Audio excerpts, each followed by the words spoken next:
take a look at a new revolver. And you can tell it's North American Arms. Comes with this paper sleeve, nice plastic box, not too many stickers, just a little in there, which is nice if you want to reuse the box. And we're going to be looking at this new Pug. So it's a 22 Magnum.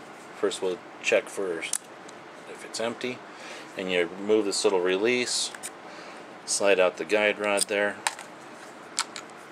pull out the cylinder. 5 shots, 22 Magnum. This particular one comes with just a 22 Magnum cylinder. There are a couple of special order ones out there that come with 22 Magnum and a 22 long rifle.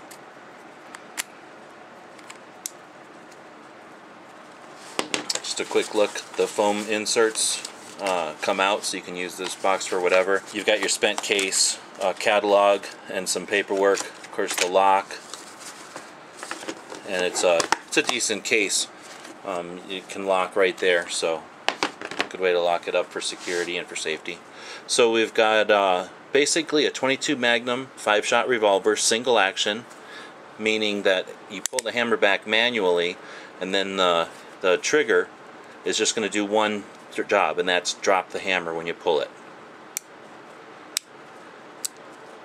Since it's single action, the hammer doesn't need to, or the trigger doesn't need to be enclosed with a trigger guard. And because you're going to be carrying it probably with 5 rounds, there's a notch in between each cylinder.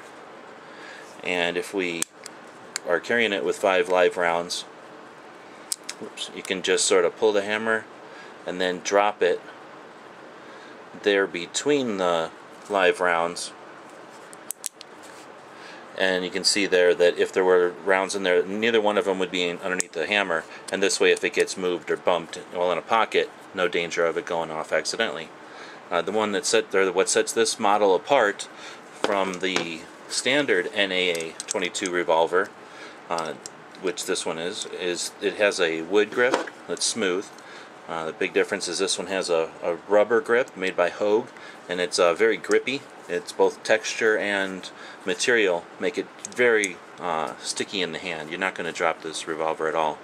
The other big difference is the sights. And you've got a big dot sight up front with the Trigicon capsule, which is basically, I consider it a small glow-in-the-dark test tube of radioactive, or it's a small test tube of radioactive gas that glows in the dark. And then it's encased in this sort of white circle, and that makes it real easy to acquire during the day. And then the glowing, of course, makes it easy to acquire at night, where the standard is just a blade front sight.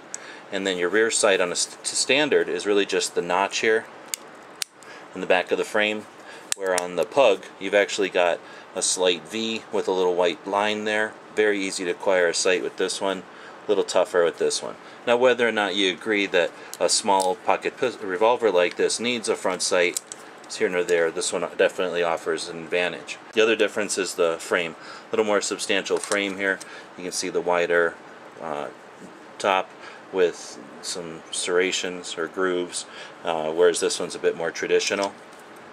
And then the takedown on the older one is more of a rod, where on the Pug it's a lock, sort of a twisting lock that you disengage and then remove the rod. Great little revolver. I think it's a great little defense revolver. Lots of reviews out there right now. This one's getting a little used for me, just after many years, and we don't have any problem shooting it. We shoot it a lot, and it's getting a little loose, a little worn. So I decided to get a new one and then upgrade to the Pug. Nothing but great reviews out there. Really looking forward to having this guy in my pocket. I think it's something you can really depend on. North American Arms, 22 Magnum Pug.